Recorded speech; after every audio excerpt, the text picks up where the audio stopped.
Donc nous sommes maintenant réunis pour le... Pardon ? Oui, je reste. Voilà. Pour le second prix de la vocation scientifique de la COP France, qui donc le premier prix a eu lieu l'année dernière à Lyon. Alors ce second prix est présidé au niveau du comité scientifique par Grégoire Borst, donc professeur en psychologie du développement et des neurosciences. Nous avons là donc aujourd'hui 2 candidats. Alors pour commencer, je vais proposer à notre présidente de leur attribuer un numéro. Alors j'ai là, j'ai là leurs 2 noms que je mélange soigneusement, et donc elle va en prendre un des 2. Voilà. Jean-François, c'est compliqué, est-ce que tu me demandes ? Oui. Et donc tu vas ouvrir et ce sera le numéro 1 qui correspondra au nom qui va être trouvé là. Donc numéro 1, pourquoi ? Parce que ce sera le premier à présenter, premier ou première à présenter, et c'est aussi le numéro qui vous sera attribué parce que comme vous le savez, ce prix de la vocation scientifique, il est attribué non seulement par un comité scientifique qui vous a d'abord sélectionné, qui aura aussi ensuite à valider ce qui aura été décidé par les congressistes. Donc il y aura un vote à la fin, n'oubliez pas, sur des petits papiers qui vous seront, qui sont là. Vous noterez numéro 1 ou numéro 2, donc chacun des 2 ayant le numéro 1 ou le numéro 2. Alors quel est le numéro 1 est attribué à... Ce sera Myriam Noël qui interviendra en premier. Très bien. Les 2 places sont difficiles de toute façon qu'on intervienne en premier ou en second. Je voudrais encore les remercier les collègues. Je pense que c'est important qu'on favorise comme ça les échanges, de nouveaux regards de collègues qui sont soit extérieurs à la profession, soit qui entrent dans la profession. Je le rappelle, pour les prochaines sessions, il ne s'agit pas d'être jeune, mais de s'investir de façon récente dans un travail de recherche. Donc, quel que soit l'âge, si vous vous investissez dans un travail de recherche de façon nouvelle, ce prix vous sera désormais chaque année, et il a été déjà précédemment ouvert. Voilà, merci.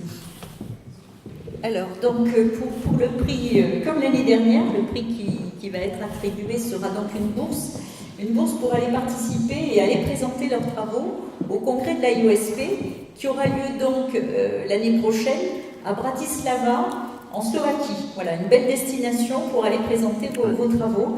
C'est un encouragement de la COP France à ce que ces jeunes chercheurs, parce qu'ils le sont, et chercheuses tout à fait, parce qu'ils le sont à la fois en termes d'âge, en ce qui les concerne, mais aussi dans leur recherche effectivement qui est récente. Et c'est l'idée d'encourager le rapprochement entre les enseignants chercheurs, les chercheurs en général plutôt, et puis les praticiens. Cette idée de se rapprocher les uns des autres, ce qu'on voit tout au long d'ailleurs de ces JNE, par les travaux qui sont menés tout au long de ces journées. Alors, Myriam Noël, pour la présenter très rapidement, est stagiaire psychologue de l'éducation nationale, EDCOP, la spécialité éducation, développement et conseil en orientation scolaire et professionnelle. Elle est donc sur l'Académie de Lille et également dans le centre de formation de Lille et l'université de Lille également. On est sortis en juin. Vous êtes tous les deux sur la même formation. Myriam Noël a donc une licence de psychologie. Elle a un Master 2 en neuropsychologie également, qu'elle a obtenu à Lille également en 2005. Un doctorat en neurosciences, donc psychologie et neurosciences, obtenu en 2012 à Lille 2. Et un DU en thérapie comportementale et émotionnelle, obtenu en 2016 à Lille 3. Elle a également travaillé pendant pratiquement une dizaine d'années en neuropsychologie en milieu hospitalier pendant pratiquement donc une dizaine d'années. Donc voilà pour une brève présentation. Ces travaux, alors ça a été dit tout à l'heure par Sylvia Missy, notre présidente, les travaux d'une grande qualité et sur des sujets qui nous touchent et qui nous tiennent à cœur. Pour ce qui concerne Myriam Noël, il s'agit de travailler sur la classe inversée. Mais il s'agit de se poser la question de l'impact de la classe inversée en fonction sur les apprentissages et notamment en fonction des origines socio-professionnelles des élèves, avec la question de savoir si la classe inversée va finalement être capable de réduire les inégalités socio-professionnelles qu'on peut observer sur nos élèves. Voilà. Donc je vais vous la laisser vous présenter ses travaux. Chacun bénéficiera d'un quart d'heure pour présenter ses travaux. Donc c'est un vrai défi qu'on leur lance. Merci. Merci beaucoup. Alors, donc je vais effectivement vous présenter mon étude qui s'appelle Étude de l'efficacité de la classe inversée sur les apprentissages. C'est une étude qui a fait l'objet de mon mémoire de DECOP, donc que j'ai obtenu là au mois de juin dernier. Il s'est intéressé aux élèves de 3e sur un enseignement d'histoire-géographie. Alors, on y va. Donc la classe inversée, je vais vous en dire juste 2 mots parce que je pense que c'est quelque chose que vous connaissez quand même bien. Elle repose sur une idée qui est assez forte, qui est d'inverser la nature des activités d'apprentissage en classe et à la maison. C'est-à-dire que le cours n'est plus donné de façon magistrale à l'école, mais il est consultable à domicile, en général à partir de capsules vidéo, dans la forme la plus générale de la classe inversée. De ce fait, on libère du temps en classe avec l'enseignant, et ce temps, il va être mis à profit pour travailler d'autres choses avec les élèves, tout ce qui va être de l'ordre des exercices, de la synthèse et aussi du travail en groupe. Alors pour reprendre un peu l'idée de la classe inversée, et puis parce qu'on est dans un congrès 2.0, moi je vais vous proposer de faire une présentation inversée. Je vais inverser la présentation, donc je ne vais pas vous présenter les définitions, je ne vais pas vous présenter le contexte théorique et je ne vais pas vous présenter les données actuelles de la recherche.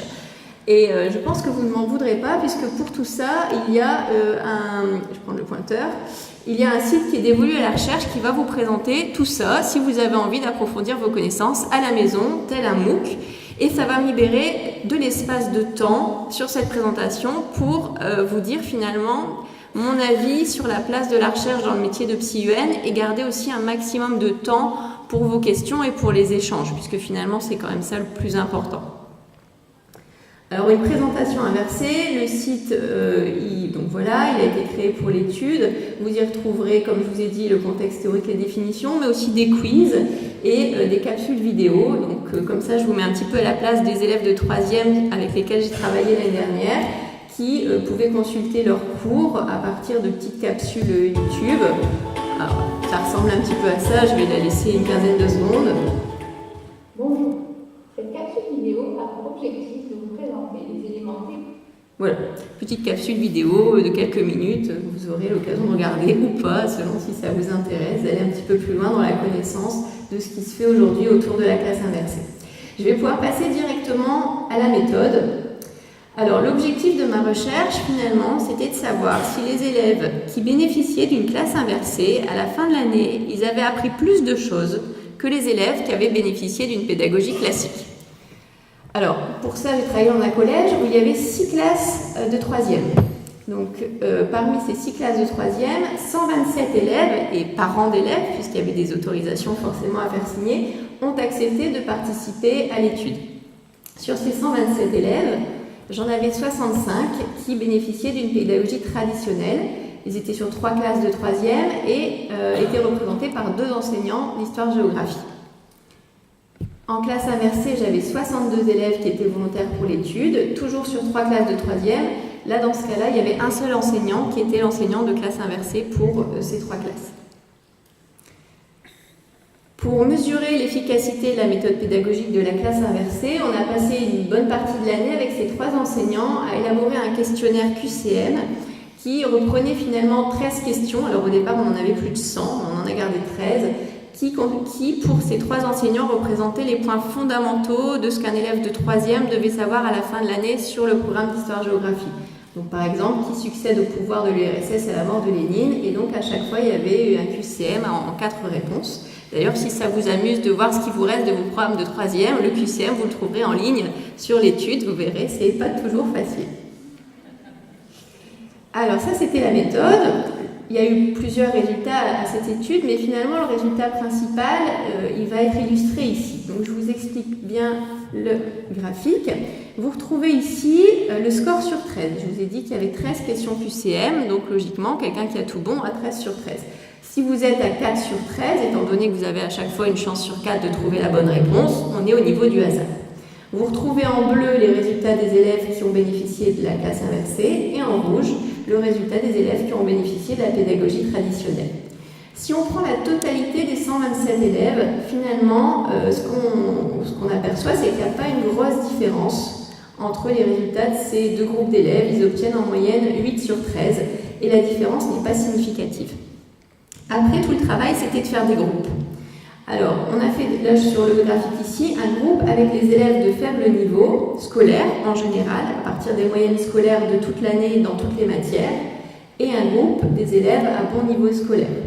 Ce qu'on aperçoit ici, c'est que finalement, les bons élèves, bien sûr, ils ont plus sur 13, mais la différence significative entre les deux pédagogies, elle est vraiment minime. Finalement, un bon élève, quelle que soit la pédagogie qu'il va recevoir, sera un bon élève.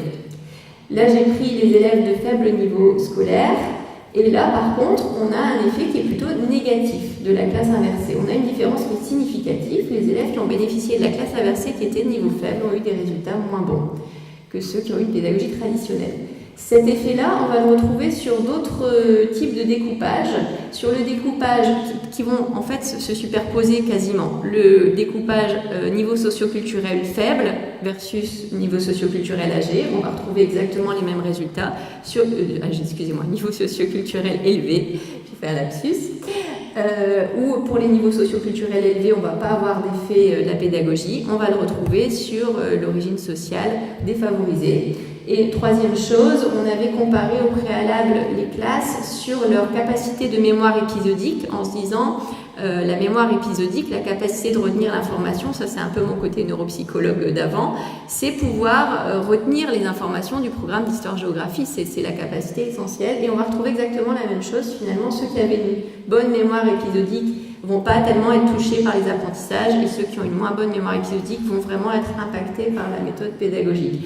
Alors, c'est hyper décevant pour moi à ce moment-là. Je me dis, moi, je crois à cette méthode et finalement, ça marche pas. C'est horrible quand on est chercheur. Donc, soit on jette tout et puis on dit que ça marche pas, soit on essaye de réfléchir à pourquoi ça marche pas et puis surtout essayer que ça marche. C'est un peu mon objectif quand même. Donc, j'ai essayé de réfléchir à tout ce qui a pu faire que ma recherche, elle a donné ce type de résultat. Alors, j'ai eu plusieurs idées, certaines sur lesquelles je pouvais intervenir et d'autres non. La première idée, c'est qu'il y avait un effet maître. Comme je vous ai dit dans la méthodologie, un seul enseignant sur la 3 classes inversées, est-ce que je mesure l'effet de la pédagogie ou est-ce que je mesure l'effet de l'enseignant ? Impossible de le savoir, à part inclure d'autres classes et d'autres enseignants, d'augmenter mes groupes, et là je vais faire disparaître à terme l'effet maître puisque ça va se multiplier. Donc là je ne peux pas faire grand-chose. Deuxième chose qui m'a questionné, la pertinence d'un QCM. J'évalue une méthode pédagogique à partir d'un QCM de connaissances. Et finalement, je vous ai dit que l'objectif de la classe inversée, c'est de développer des compétences de synthèse, de travail de groupe, de compréhension. Et je n'ai pas mesuré de compétences. Donc finalement, je n'ai pas mesuré l'effet de la classe inversée. Et ça, c'était ma première idée. Et après, je me suis dit, en fait, c'est encore pire. Parce que l'objectif de la classe inversée, je ne sais même pas si c'est d'acquérir des compétences. L'objectif de la classe inversée, c'est surtout de mobiliser les élèves autour des apprentissages. Qu'ils soient contents de venir à l'école, qu'ils soient motivés et qu'ils se sentent acteurs de leurs acquis. Et ça, je ne peux pas le mesurer avec un QCM sur Staline. Enfin, ça ne marchera pas. Troisième chose qui m'a questionnée, on en a parlé un petit peu tout à l'heure, le visionnage de la capsule. On leur donne une capsule à visionner à la maison. C'est ludique, c'est sympa, enfin la première fois, la deuxième fois, toute l'année, c'est déjà moins sympa. Pour vérifier s'ils regardent la capsule, l'enseignant, et c'est assez classique, cette méthode met un petit quiz de fin de visionnage pour être sûr que l'élève a bien regardé. Sauf que qu'est-ce qu'ils faisaient mes élèves ? Eh bien, il y en a un qui faisait le travail, le premier de la classe, et puis tous les autres, après, ils avaient un texto avec les réponses. Donc forcément, je n'avais pas de vraie, réelle mesure de mon visionnage de vidéo. Donc est-ce que la classe inversée marche ? Pas trop de réponses. Ça, j'aurais peut-être une solution, mais je vous en parle après. Autre chose qui m'a un petit peu questionnée, c'est que mon enseignant qui fait des classes inversées, forcément, c'est énorme, c'est très très chronophage de faire de la classe inversée. Il faut faire des capsules, il faut monter un site internet, alors, voilà, ça prend un petit peu de temps et ça ne se fait pas d'un an sur l'autre. Et donc, à l'heure actuelle de l'étude, la totalité de ces séances n'était pas en classe inversée. Il y avait aussi des séances en pédagogie traditionnelle. Et puis de toute façon, il y a certains contenus pédagogiques qui ne se prêtent pas du tout à la classe inversée. Alors, je pense par exemple à la géographie, où des fois il n'y a pas vraiment de leçon, on va plutôt être de la compétence, et du fait la classe inversée c'est compliqué. Et du fait, il ne pouvait pas me dire vraiment le pourcentage des séances inversées qu'il avait fait dans l'année, il voyait ça un petit peu au fil de l'eau. Donc ça c'était quand même un biais de la recherche de ne pas savoir combien de pourcentage de séances avaient été faites. Et enfin, dernière chose qui m'a questionnée, quand j'ai pris à la fin de l'année les bulletins des élèves, je me suis rendu compte qu'en pédagogie traditionnelle, ils avaient plus de notes qu'en pédagogie inversée. Pourquoi ? Alors, en questionnant les profs, finalement, c'était assez logique. Les enseignants qui faisaient de la pédagogie traditionnelle, ils avaient vraiment besoin de savoir où en étaient leurs élèves au niveau des acquis, puisqu'ils leur donnaient l'information de façon descendante. Et du fait, ils faisaient des petites évaluations régulières. Alors qu'en classe inversée, l'enseignant, il travaillait avec eux dans des groupes, sur du travail de groupe, et il passait dans les groupes. Donc, il avait une vision beaucoup plus proche de ce qu'étaient leurs acquis. Et du fait, il avait diminué le nombre des évaluations, ce qu'il trouvait finalement bien. Et pourquoi pas ? Le souci, c'est qu'il y a beaucoup d'études qui montrent que les petites évaluations régulières, ça permet vraiment d'ancrer l'apprentissage. Et du fait, si on diminue ce nombre d'évaluations, on perd cet ancrage de l'apprentissage qui s'estompe avec le temps. Alors du fait, tous ces biais, ça m'a permis de donner des pistes concrètes pour essayer d'améliorer un petit peu cette efficacité pédagogique. D'abord, des pistes concrètes pour les enseignants. Alors, on a travaillé avec l'enseignant de classe inversée pour faire des quiz de vérification de visionnage, mais aléatoires. Au lieu de faire 4 questions les mêmes pour tous les élèves, il en faisait 20, et en fait, ça générait de façon aléatoire 4 questions dans un ordre différent à tous les élèves. Bon, ça, c'est une petite manipulation informatique à faire, mais une fois que c'était fait, c'était intéressant. Deuxième chose, on a travaillé avec lui la place de l'évaluation régulière et bienveillante sur ces petites interros qui finalement étaient importantes pour les élèves. Et puis la dernière chose, c'était la tenue d'un journal pour savoir vraiment quelle séance il faisait en classe inversée et est-ce que ça correspondait bien à ce qui était acquis par les élèves ou non acquis au niveau du QCM. Pour les enseignants de pédagogie traditionnelle, déjà ça leur a permis un éclairage sur la classe inversée puisqu'on y a travaillé quand même toute l'année et c'était pas forcément leur méthode privilégiée au départ. Ça leur a permis de voir aussi dans le QCM les points qui étaient plus ou moins intégrés par les élèves et puis ça leur a surtout permis une ouverture aux techniques de communication et d'information informatisées actuelles qui n'étaient pas forcément leur créneau de base. C'était important aussi que cette étude, elle ne soit pas que pour moi et pour les profs, parce que si c'est que pour moi et pour les profs, c'est pas très intéressant. On voulait qu'il y ait un retour quand même positif pour les élèves et du fait, comme on avait réalisé avec les élèves une évaluation de leur mémoire épisodique en début d'année pour comparer nos groupes, on s'en est servi de cette évaluation pour travailler avec eux sur un atelier méthodologie de la mémoire où je leur expliquais un petit peu les différentes mémoires épisodiques, les visuelles, verbales, etc. et comment ils pouvaient utiliser ces différentes mémoires dans leur travail au quotidien. On a expliqué bien sûr la carte mentale, la fiche de synthèse, ce genre de technique. Et c'était intéressant parce que c'était assez valorisant pour les élèves puisque, surtout en mémoire visuelle, il n'y a aucun rapport entre les capacités de mémoire visuelle et la réussite scolaire. C'est toujours avec la mémoire verbale. Et du fait, il y avait vraiment des élèves qui étaient en difficulté scolaire, qui se retrouvaient avec des très très bons résultats. Et c'était hyper valorisant pour eux, donc c'était des séances sympas. Et puis, qu'est-ce que ça m'a apporté à moi en tant que psy-UN ? Ça m'a déjà dit que faire de la recherche, c'est bien, mais sans intégrer de qualitatif, finalement, ça ne servait pas à grand-chose, puisque je vous ai dit, mon grand regret, c'est de ne pas avoir inclus des données sur la motivation scolaire, le bien-être, voilà, ça aurait été super important, et je ne l'ai pas fait. J'aurais pu améliorer ma réflexion en amont parce que les histoires du quiz de visionnage où il se passait par texto, j'aurais dû le voir avant, c'était clair que ça allait être fait comme ça, donc peut-être réfléchir plus en amont, mais finalement l'apport principal c'est que ça m'a permis d'essayer d'imaginer autrement le métier, de dire que je pouvais peut-être apporter quelque chose qui n'est pas que des entretiens individuels et des WISC 5. Du fait, à ce moment-là de ma présentation, j'espère vous avoir un petit peu influencé dans pourquoi, en tant que psy-UN, j'irai faire de la recherche. Pourquoi, à un moment où on est débordé par les entretiens, les bilans psychométriques et la paperasse, on se dirait, tiens, maintenant je vais faire de la recherche. Ma réponse, elle est là, c'est qu'on a une mission qui est de favoriser la réussite scolaire de tous les élèves. C'est écrit dans les circulaires. Et c'est ça qui est formidable dans le métier de psy-UN, c'est qu'on a le but, mais on n'a pas la route. Et la route, ça nous appartient de la choisir. Et je me dis qu'en faisant cette recherche, j'ai quand même fait ma petite route pour aller, en tout cas dans ce collège-là, à favoriser une réussite scolaire pour les élèves. Et peut-être, si je publie ces résultats ou si je continue cette recherche, je pourrais toucher un plus grand nombre d'élèves. Donc j'espère avoir tenu ma promesse de libérer un temps pour les questions. En tout cas, je vous remercie pour votre attention.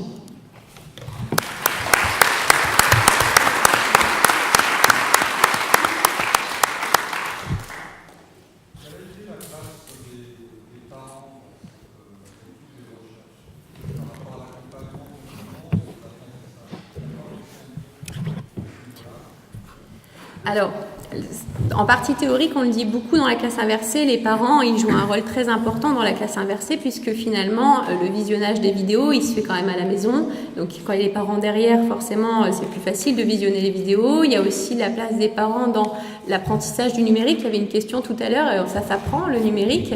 Donc, c'est sûr que cet effet socio-culturel sur l'efficacité de la classe inversée, il passe aussi par les parents à la maison. Mais pour répondre à la question qui était, je pense, la place des parents dans ma recherche, c'est ça, précisément. Elle n'a pas été très grande. On a fait une lettre d'information pour expliquer la recherche au début d'année. On a donc ces signatures d'autorisation ou pas. Il y a des élèves qui n'ont pas participé à l'étude. Et puis ensuite, par rapport à l'atelier méthodologique, il y avait un retour avec un petit carnet sur les cartes mentales, les fiches de synthèse et comment on a travaillé là-dessus. C'est le seul contact que j'ai eu avec les parents pendant l'année. Ça s'est fait aussi parce que, comme je l'avais dit au début, ça a été l'occasion de mon mémoire de DECOP. Donc c'était sur mon lieu de stage pendant la formation au CEFOCOP, CEFOCOP-CEN. Et du fait, j'étais là-bas que sur des périodes assez limitées en temps. J'y étais 2 semaines, 3 semaines et 2 semaines dans l'année. Voilà.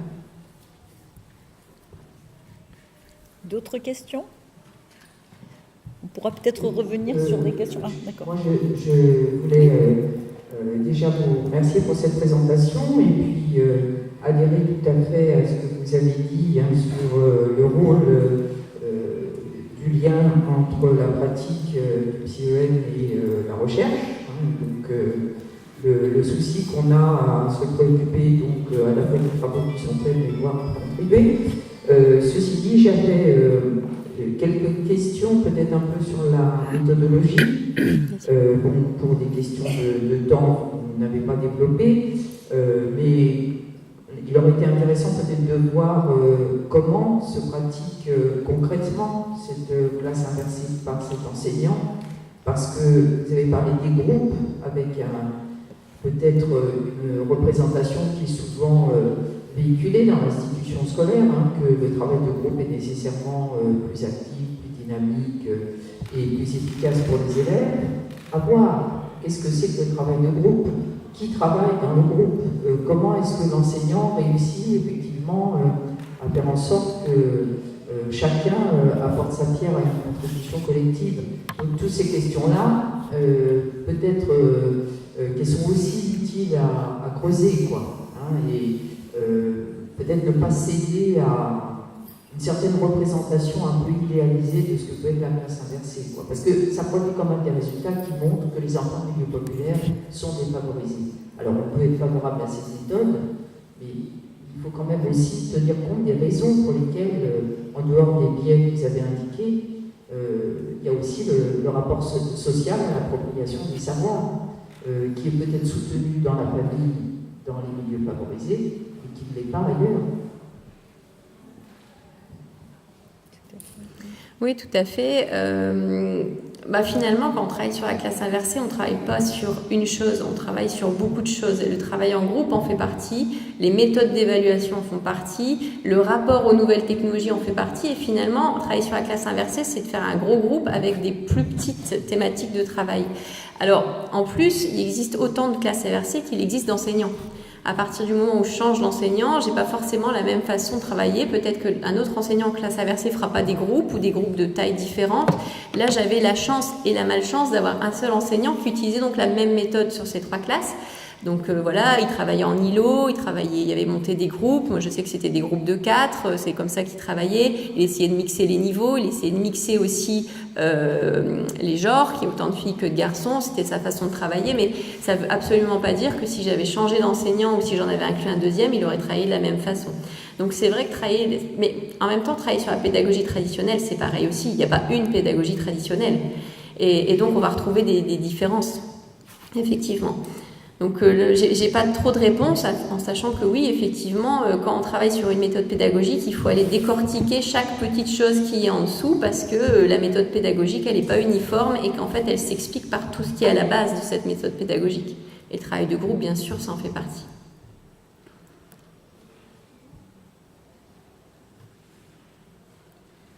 Je vais vous remettre une question. Oui. On arrêtera peut-être après, c'est ça? Non. Alors ma question, elle est simple, je poserai la même à votre collègue. C'est suite à cette recherche, qu'est-ce que ça vous donne comme... Voilà. Quelle est finalement la place du PCEN par rapport à ces questions qui sont l'espace de l'enseignant et de l'élève, l'endroit où ils sont ensemble, qui est l'espace pédagogique, celui de la classe, et en même temps cet espace social, parce que c'est aussi un espace social pour les élèves de vie.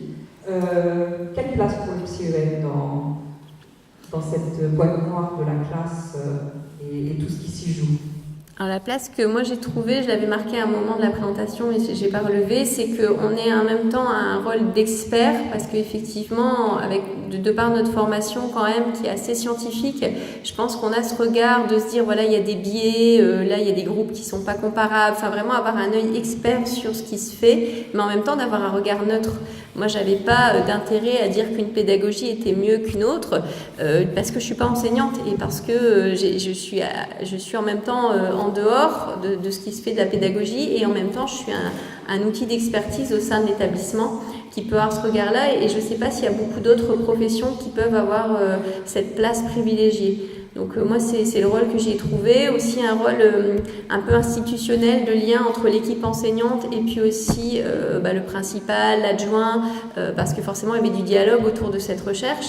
Et ce travail de lien il est toujours primordial dans l'établissement pour le PCEN. Voilà, en tout cas, c'est le rôle que moi j'y ai trouvé, mais il y en a sûrement d'autres. Oui. Une question, une dernière. Qui dit étude de résultats, mais aussi du coup quelque chose qui tranche, c'est-à-dire comment recevoir les collègues enseignants, le fait que leur méthode, pourtant qui est, j'imagine, l'enseignant qui est novateur, qui est positif, comment peut-il recevoir cette méthode dans certaines conditions peut-être marche moins bien que dans une méthode traditionnelle. Il y a toujours un côté de peine, un arbitrage, qui est toujours très délicat à manier dans le contexte relationnel, en politique de l'institution. Oui, alors pour tout avouer, c'est vrai que quand j'ai fait les résultats, là, comme il y avait des graphiques, j'ai pas tellement eu envie de les envoyer ni aux enseignants ni aux principales. Ils étaient un peu froids comme ça, mes résultats, donc j'ai fonctionné un peu à l'inverse, c'est-à-dire j'ai d'abord fait une réunion pour expliquer que il y avait peut-être des choses qu'on pouvait améliorer pour que ça marche encore mieux. J'ai essayé de le présenter de façon optimiste et positive. Bon, les collègues de la pédagogie traditionnelle étaient contents, pour tout vous dire. Après, c'est vrai que... Mais je pense que quand on met en place une classe inversée, c'est qu'on est quand même capable de se remettre en question, de remettre tout en question. Et je pense que, même si c'est un peu dur sur les premiers résultats, même bien enrobé, il a bien compris à un moment que ça n'avait pas fonctionné comme il voulait. C'était quand même une super chance de pouvoir aller plus loin et de s'améliorer sur des petites choses. Enfin, le quiz aléatoire, le journal de bord des séances, c'était pas des grosses choses à mettre en œuvre. Et c'est vrai que moi, je suis sûre que si on refait l'étude cette année avec les mêmes enseignants, mais avec déjà les billets tenus, on aura déjà des résultats un peu différents. Enfin, j'espère. Sinon là. Voilà, on peut être. Merci infiniment. Alors, le second candidat maintenant, Gauthier de Grugelier, qui a 30 ans, qui est également PsyEN et COP donc sur l'Académie de Lille également. Créteil. Créteil maintenant, d'accord, mais qui a fait son DCOP sur Lille. Alors, il a travaillé essentiellement sur les stéréotypes d'appartenance sociale et sur l'effet de ces stéréotypes sur le conseil en orientation en classe de 3e. Donc, vous voyez également un sujet particulièrement intéressant, comme le premier que nous venons de voir. Il a donc fait le travail qu'il va nous présenter là a été fait dans le cadre du mémoire du DCOP sous la direction de Caroline Benombe à Lille 3 en 2017 Et Gauthier de Grugelier a l'intention de préparer une thèse, enfin un doctorat, en psycho-social. Social, c'est ça. Tout à fait. Alors, donc, l'effet du stéréotype d'appartenance sociale dans le conseil en orientation au 3e, et y a-t-il donc, allons-nous vers une hiérarchisation de la voie professionnelle dans ce cadre-là? Bonjour tout le monde, plutôt bonsoir, alors vous pourrez prendre les propos de Madame Bultel. Donc moi, mon étude a porté sur l'effet ou l'influence de l'origine sociale dans le conseil en orientation. Donc de quoi je suis parti? Je suis parti d'un constat que l'on connaît peut-être plus ou moins, mais qui me questionne beaucoup en fait. C'est-à-dire que selon le niveau d'études que l'on regarde, on constate qu'on n'a pas la même répartition entre les enfants d'ouvriers ou les enfants de cadres. Donc là, ces chiffres sont ceux de 2017, extraits du ministère de l'Éducation nationale.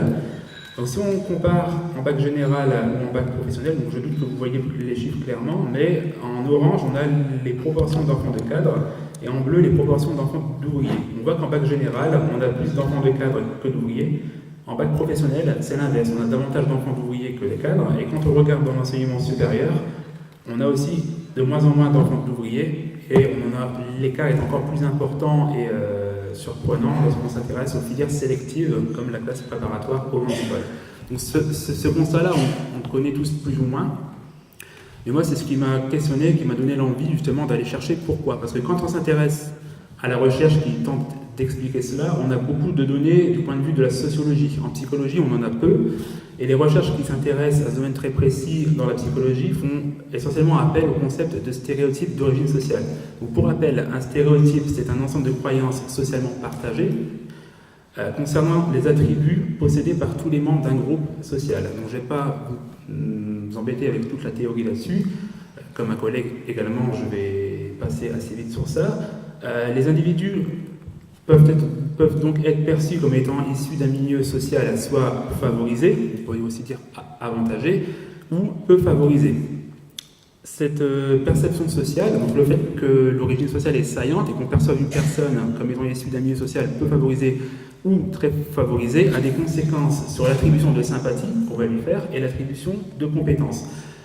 Des recherches ont montré que lorsqu'on perçoit une personne comme provenant d'un milieu social favorisé, on a davantage tendance à lui attribuer plus de compétences que celle issue d'un milieu social peu favorisé et moins de sympathie. Et l'effet est inversé, en fait, plutôt les perceptions sont inversées pour les personnes d'origine sociale peu favorisées.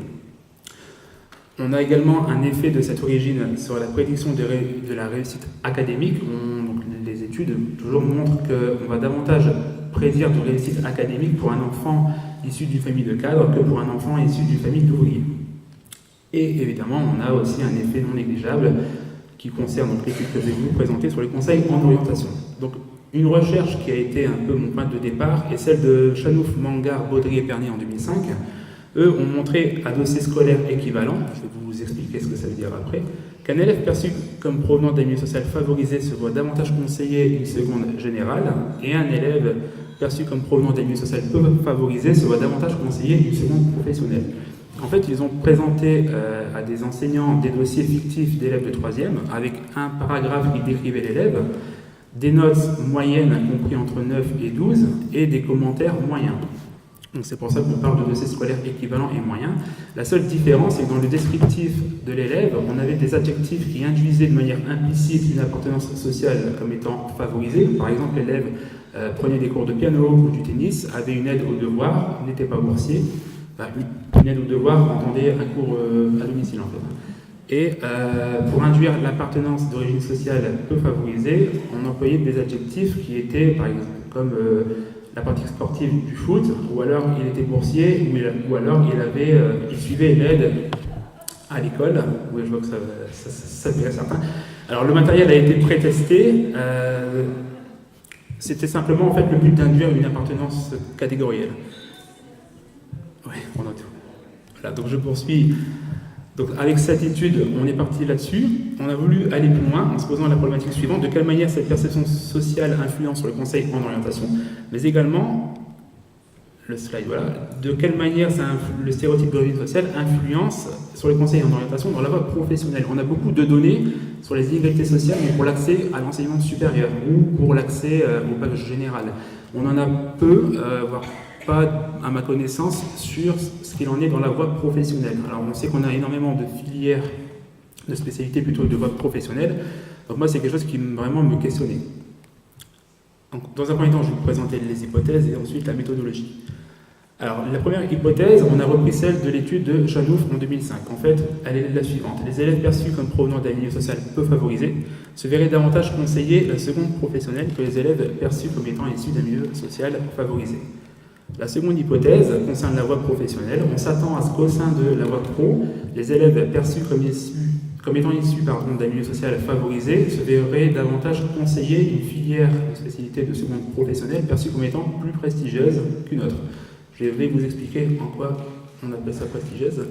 Et en complément, on s'attend à ce qu'on pronostique davantage de réussite et d'épanouissement pour l'élève perçu comme étant issu d'un milieu social favorisé dans la filière professionnelle prestigieuse. Alors, la méthodologie est la suivante. Dans un premier temps, on leur a présenté un dossier fictif, donc toujours en s'inspirant du matériel de Chanouf en 2005. Donc, dossier fictif qui présentait un élève qui avait des notes moyennes entre 9 et 12 et des commentaires d'enseignants moyens. Cela constituait notre première variable indépendante, l'origine sociale de l'élève. Donc, chaque répondant voyait soit un élève issu d'un milieu social peu favorisé ou soit issu d'un milieu social favorisé, qui ne voyait jamais les deux. On disait aux répondants que l'élève hésitait entre la seconde GT et la seconde professionnelle, et à l'issue de ça, on récoltait la proposition d'orientation pour chacune des deux voies. Donc c'était sur une échelle d'accord de 1 à 6, 1 étant pas du tout d'accord, à 6 tout à fait d'accord. On disait ensuite que l'élève avait finalement opté pour la voie professionnelle, mais hésitait entre deux spécialités différentes.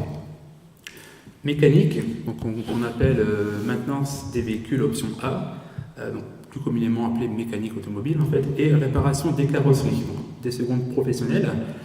On présentait pour chaque filière un descriptif de l'ONICEP et on indiquait que la filière avait un taux de pression élevé. Donc le taux de pression, c'est un chiffre en fait, qui se calcule de la manière suivante. Vous connaissez, donc je vous l'épargne, super. Donc on ne donnait pas de valeur parce que c'est assez variable, mais on disait qu'il était soit important, donc il entraînait une sélectivité, soit faible, qui n'entraînait pas de sélectivité. Ce matériel-là a été prétesté, donc dans un prétest en l'occurrence, on a obtenu un effet significatif dans le sens que la filière mécanique était perçue comme étant plus prestigieuse, plus sélective que la filière carrosserie.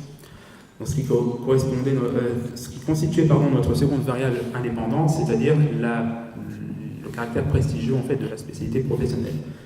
Donc ça, les enseignants, les répondants, se prononçaient sur les deux filières, à savoir donner leur pronostic d'orientation, toujours sur une échelle d'accord, pas leur pronostic d'orientation, leur proposition d'orientation pour chacune des deux, et pour chacune des deux également leur pronostic d'épanouissement et leur pronostic de réussite. Au niveau des résultats, alors pour la première hypothèse que je vous rappelle mais que je ne vais pas vous relire, nous ne la validons pas, c'est-à-dire, le logo qui est vrai, on ne la valide pas, c'est-à-dire que globalement, tous les élèves se voient conseiller davantage la seconde professionnelle par rapport à la seconde GT, et ce, indépendamment de leur origine sociale perçue. Donc on ne retrouve pas l'effet qu'on avait dans Chanouf et collaborateurs. On pourra voir après pourquoi et échanger ensemble là-dessus. Au niveau de la seconde hypothèse, que je ne vous relis pas également, que vous avez en rappel, nous la validons. C'est-à-dire que globalement, on conseille davantage aux élèves la filière pro-sélective par rapport à la moins sélective, mais ce conseil est davantage formulé pour les élèves perçus comme étant issus d'une origine sociale favorisée. Pour les compléments d'hypothèse, on pronostique également plus de réussite aux élèves perçus comme étant des milieux sociaux favorisés et on leur pronostique également plus d'épanouissement. Alors, afin de comprendre ça, on a soumis nos données à une analyse de médiation. Et donc, il en ressort que le pronostic de réussite et d'épanouissement apparaissent comme un médiateur entre l'origine sociale de l'élève et, la lumière est ici, son conseil en orientation. Ce qu'il faut comprendre là, c'est que quand on perçoit, du moins dans les résultats, quand on perçoit un élève d'origine sociale favorisée, c'est parce qu'on s'attend à ce qu'il réussisse plus et à ce qu'il s'épanouisse plus dans la filière sélective qu'on la lui conseille. On n'est pas sur un effet de causalité.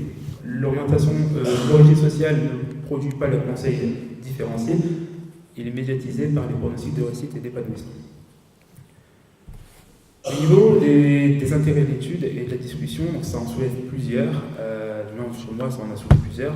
La conséquence de l'origine sociale au sein de la voie professionnelle, c'est une voie dont on parle peu justement au niveau des inégalités sociales. Le rapport du UNESCO en 2016 qui avait aussi impulsé justement cette volonté de faire une étude là-dessus, faisait état d'inégalités sociales et scolaires assez fortes, mais dans la voie professionnelle, c'est vrai qu'on en parle très peu. Et également, j'enchaîne avec le taux de pression, c'est un indicateur qui est relativement, on peut dire, beaucoup utilisé, et au vu des résultats, on se demande si autour de lui-même, cet indicateur ne crée pas une certaine hiérarchie dans la voie professionnelle entre des filières très sélectives, avec un fort taux de pression, et d'autres très peu sélectives, où on sait que tout le monde aura une place, pourvu qu'il fasse la demande. On peut même voir, j'en ai vu aussi dans la pratique, des tableurs avec des taux de pression, et les filières étaient classées selon les taux de pression, faibles, fort à faible. Donc voilà, ça me questionne beaucoup, et également l'intérêt qu'on en tire, et quelque chose qu'on pourrait peut-être éventuellement faire, ce serait de prévenir les inégalités sociales en sensibilisant aux stéréotypes, notamment à l'aube des réformes actuelles, qui sont plus actuelles d'ailleurs, qui sont engagées, où on passe où les orientations vont beaucoup se décider en termes pendant les conseils de classe, où on sait qu'on passe très peu de temps sur les dossiers. Donc, au niveau de la recherche, on sait que moins on passe de temps, plus les stéréotypes peuvent avoir un effet. Mais aussi, au niveau de la voie professionnelle, les élèves qui vont vouloir s'orienter là-dedans, au niveau du conseil de classe, est-ce qu'on n'a pas un travail à faire en amont de sensibilisation, de prévention à l'effet du stéréotype lors des conseils de classe, entre autres. Voilà. Je vous remercie de votre attention et j'écoute vos questions, c'est bien.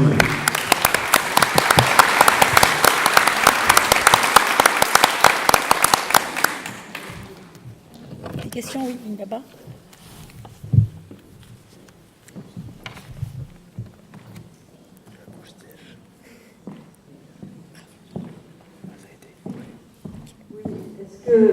Merci.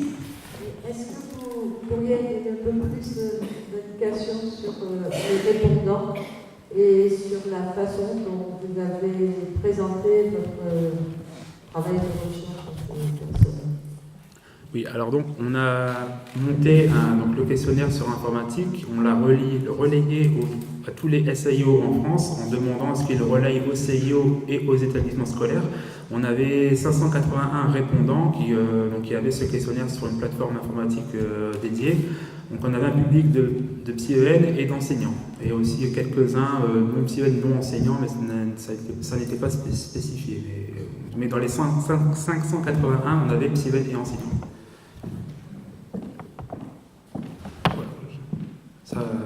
Je pense, excusez-moi, du coup, par rapport à la question, en plus, étant donné le public, les collègues doivent se poser la question, j'imagine.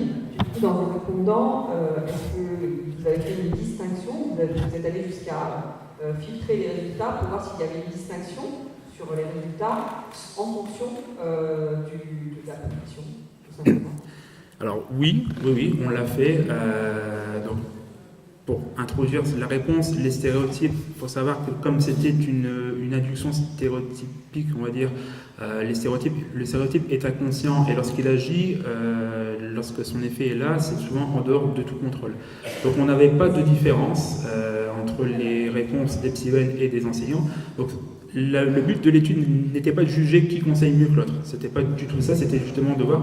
Et en fait, ça corrobore les recherches antérieures qui montrent que le stéréotype peut agir en dehors de toute conscience. Donc, j'ai par exemple parlé des travaux de Patricia Devine, ça date de 89, mais c'est vraiment des travaux puissants, où on s'assurait que les personnes, c'est aux USA, donc sur le thème racial qui est présent là-bas, on s'assurait que les personnes avaient tous la connaissance des stéréotypes associés aux personnes de couleur noire, et il s'avérait que les personnes racistes ou non racistes, lorsqu'elles devaient réaliser une tâche d'automatisme cognitif, en l'occurrence, étaient également sensibles à l'effet du stéréotype. Donc c'est pas parce qu'on était raciste ou pas raciste qu'on était insensible au stéréotype.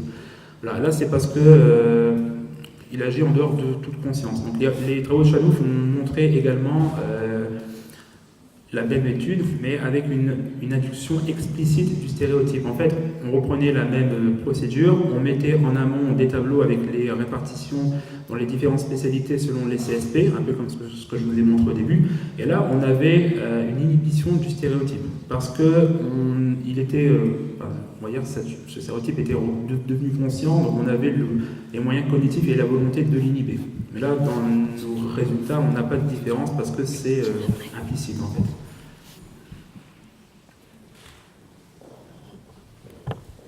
D'autres questions? Oui.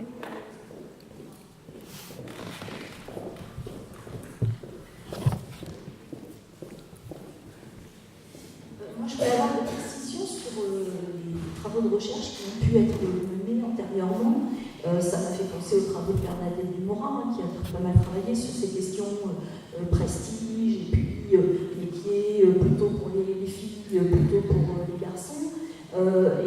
Voilà, sur quels travaux vous avez pu vous appuyer pour ce lien de causalité que vous faites dans la recherche entre taux de pression égale taux de pression élevé égale formation prestigieuse. Il y a eu des travaux antérieurs qui montrent clairement ce lien. Alors, à ma connaissance, des travaux sur le lien du taux de pression et de la sélectivité et du prestige de la filière, je n'en connais pas.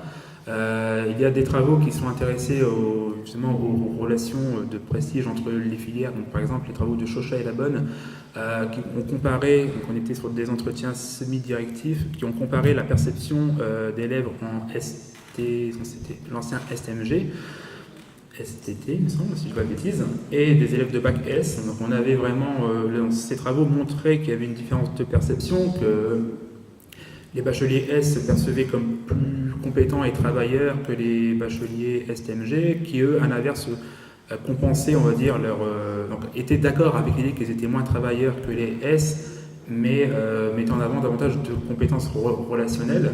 Après, honnêtement, les travaux sur le taux de pression spécifiquement, je n'en ai pas trouvé. Alors peut-être qu'il en existe, mais j'en ai pas eu connaissance. Parce que là, effectivement, vous avez donc deux filières de bac pro qui attirent traditionnellement plutôt une majorité de garçons. Oui. Donc, du coup, dans votre population initiale d'élèves, voilà, la répartition filles-garçons, vous l'avez peut-être présentée, j'ai peut-être mal mémorisé. Non, dans le... Voilà, est-ce que, donc, enfin, pour continuer vos recherches, est-ce qu'on pourrait imaginer effectivement des filières dans lesquelles on retrouve une majorité de filles, et puis des filières où on a une quasi-parité entre filles et garçons, et peut-être voir justement si taux de pression et stéréotype, taux de pression et prestige fonctionnent de la même manière. Bon, en tout cas, peut-être, voilà, sur cette question.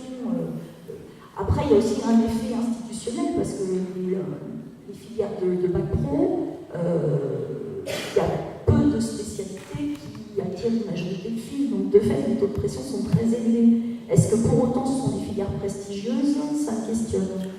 Oui, alors ça, je vous rejoins au niveau du genre, donc c'est vrai que ça pourrait être aussi intéressant de comparer les filières typiquement masculines et féminines, parce qu'on sait qu'au niveau des stéréotypes, pas les filières perçues comme étant, voilà, on sait qu'au niveau des stéréotypes, le stéréotype classique masculin est toujours associé avec l'idée de prestige, etc.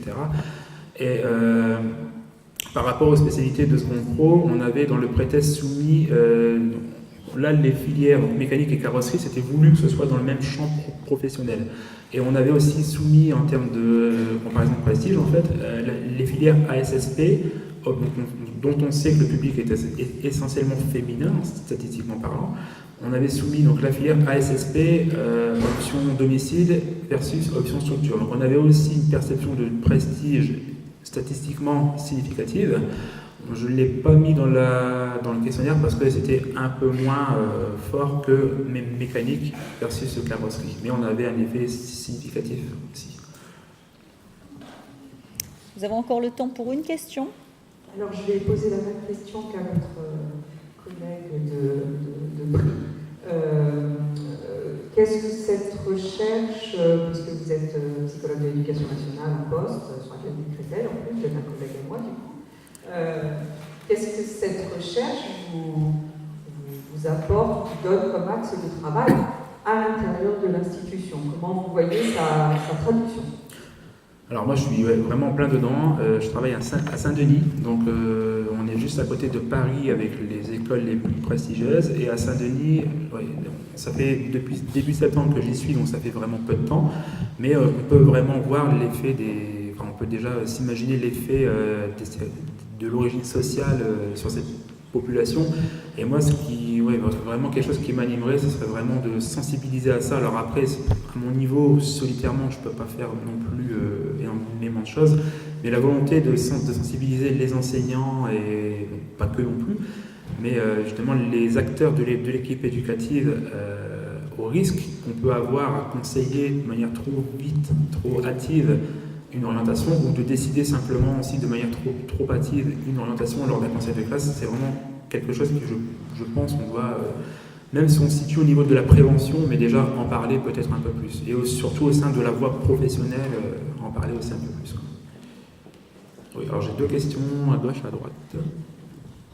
Je ne sais pas qui a levé la main en premier, donc ne m'en voulez pas. C'était une remarque, et puis après... en fait, c'est Berger et Luckman qui ont démontré en 1996, on le retrouve dans Richard et Hulot, qu'on peut observer une hiérarchie des formations, c'est-à-dire qu'il y a une construction sociale où on considère qu'il est plus valorisant de se former puis de travailler dans tel ou tel secteur, et que ces constructions de représentation sociale sont en fonction des bassins du territoire, et qu'effectivement, du coup, il y a une hiérarchie des formations, et donc des constructions imaginaires par rapport à ces hiérarchies. Voilà. Sinon, en fait, au niveau méthodologique, moi j'étais un peu gênée parce que je ne me reconnais pas professionnellement sur le fait d'aller regarder les bulletins de notes, etc. Et donc c'est vrai que, par exemple, personnellement, je vais être plus vigilante par rapport à ces biais de représentation, par contre, parce que j'en ai conscience qu'effectivement, ça peut jouer lors des entretiens, et notamment, finalement, sur la question de l'élaboration verbale, puisque en fait, nos entretiens sont sur un niveau verbal, et on sait qu'en fait, il y a des jeunes qui sont effectivement beaucoup plus à l'aise sur le raisonnement perceptif, et que, en fait, pour moi, dans le vocabulaire, l'élaboration, etc., du coup, effectivement, je vais avoir des cahiers cognitifs sur mes représentations de l'élève du milieu social dont il vient. Et du coup, en fait, la méthodologie, je mets un petit peu dans le sens où il me semble qu'il y a des biais de représentation qui sont bien plus forts que la question du bulletin. Voilà. Et donc, en fait, ça aurait été ces biais qui m'intéresseraient peut-être davantage. Oui, donc les biais, c'est vrai qu'on en a, pour toute recherche, on en a beaucoup. Après, là, c'était une recherche expérimentale, donc le caractère était très artificiel. C'est vrai qu'on se positionnait sur un conseil en lisant juste quelques lignes sur un élève, en voyant les notes du dernier bulletin. Nous, en tant que psychologue, on ne fait pas ça dans la pratique. Alors après, moi, ce que je me demandais, c'est est-ce que ça n'existe pas quand même pour les élèves qu'on ne voit pas en entretien et qui, pour autant, sont à dossier scolaire moyen, et en fait on ne les voit pas et la décision est prise quand même lors des conseils de classe. Je n'ai pas de réponse, ce n'est qu'une question que je me pose, mais il est vrai qu'on était là sur une recherche très à caractère de laboratoire, entre guillemets, donc très expérimentale.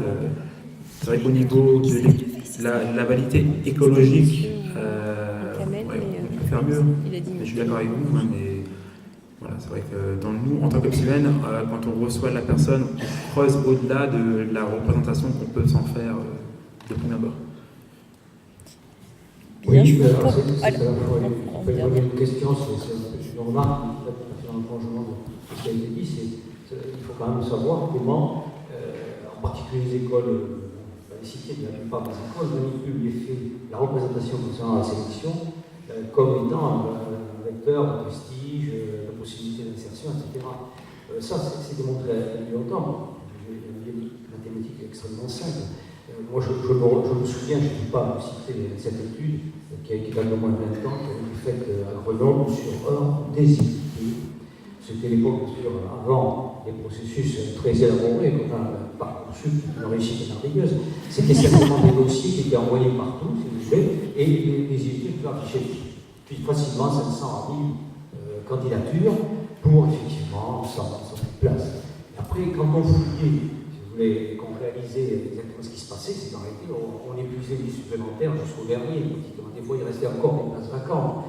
Mais l'affichage de la sélection, non seulement avait de vertu, disons, de représentation générale pour le public, pour les employeurs potentiels futurs, etc., mais même ce qu'il faut voir, parce qu'ils avaient été, l'étude avait été jusqu'à interviewer les élèves, les étudiants, et ils percevaient comme valorisant le fait qu'on avait affiché que ça avait été très sélectif.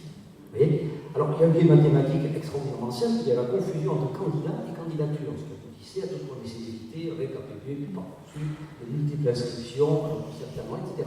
Donc, ce que je vois, c'est une manipulation générale concernant la sélectivité. Alors, je parle du public, je ne parle pas des bachelors, tout ce que vous voulez, il y a 3000 candidatures pour 30 places. Si vous regardez ce qui se passe réellement, quelques candidatures sont maintenues, qui s'écrivent par année, on n'est pas du tout dans les mêmes choses. C'est-à-dire qu'il n'y a pas du sélectif aussi. Enfin, l'affichage de la sélectivité, c'est une intoxication, on n'a pas besoin d'Internet, ça existait bien avant, c'est une intoxication générale pour attirer des élèves, pour attirer avoir un carnet de employeurs, etc. Voilà. Je ne sais pas ce que vous en pensez. Non, mais je vous rejoins là-dessus, c'est vrai que dès que c'est sélectif, c'est vendeur aussi d'avoir une filière qui est très sélective, ça dore le blason, mais derrière ça, c'est vrai qu'il y a une réalité aussi pour les personnes d'origine peut-être plus modeste qui intériorisent justement par socialisation le fait qu'elles soient d'origine ouvrière et que donc il n'y a qu'à voir la population scolaire de l'ENA, des gens qui accèdent à l'ENA. Voilà. Bon, je vais vous proposer de... Alors, je vois que visiblement... L'ENA dont tu parles, c'est l'ENA de Saint-Denis, qui est un lycée professionnel. Non, l'école nationale, voilà, l'école de l'administration. C'est vrai, oui, il y a un lycée, oui. Alors, je vous propose, parce que là, ça y est, nous sommes hors timing, donc s'il y a une question, elle doit être très brève. Voilà, très très brève, hein, c'est la dernière. Ah oui, justement, je vais continuer de la remarque précédente qui m'est venue à l'esprit, qui est la Bretagne fait partie des collèges expérimentales qui ont construit l'orientation par quota après le bac pro. Et justement, et c'est ça qui est extraordinaire, c'est pas les stéréotypes sont inscrits même dans cette réforme, dans cette expérimentation par exemple, sur les BTS industriels. Le quota est de 80% de bac pro. Par contre, sur un BTS de communication, il est autour de 10%. Et ça, c'est intéressant parce que on retrouve justement ce stéréotype en fait, qui est, je dirais, là par contre, explicité par l'institution. Parce que d'un autre côté, au niveau du discours qu'on va tenir justement, les enseignants vont tenir aux jeunes qui sont en difficulté ou pour rapport à la loi pro, et justement parfois de populaire, c'est l'idée que ce serait bien plus malin de passer par un bac pro pour rentrer en BTS plutôt qu'un hypothétique de seconde générale qui va se transformer en bac technologique avec lequel on n'est pas sûr de rentrer en BTS. Et donc c'est ça qui est intéressant, c'est-à-dire qu'à travers ce travail sur les mesures sur les stéréotypes, lorsqu'ils sont appliqués après comme filtre ou comme entrée stratégique, en explicitation, parfois je trouve que ça donne un peu encore pire. Oui, en voulant faire mieux, on peut faire pire. Et au final, on voit que ça n'a pas changé en 30 ans de temps. On fait autre chose, mais pour en revenir au même. Très bien. Voilà, Tiens, écoutez, je vous propose de les applaudir encore une fois parce que les deux ont...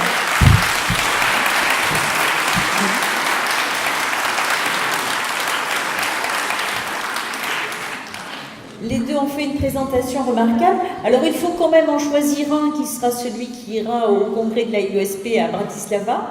Alors, Sylvie Amici, notre présidente, va mettre à la sortie un petit sac papier des JNE dans lequel vous mettrez le petit papier qui vous a été distribué. Vous mettez un si vous souhaitez que ce soit... Madame Myriam Noël qui aille à Bratislava, et si vous considérez que ce doit être Monsieur Grugelier, vous mettez le numéro 2, voilà, dans l'ordre de leur passation. Ceci dit, les deux ont été excellents et les deux auront la possibilité, on leur demandera même de publier un article dans notre revue, donc de façon à ce que l'ensemble de nos collègues puissent bénéficier de vos travaux. Et encore une fois, merci à tous les deux. Merci.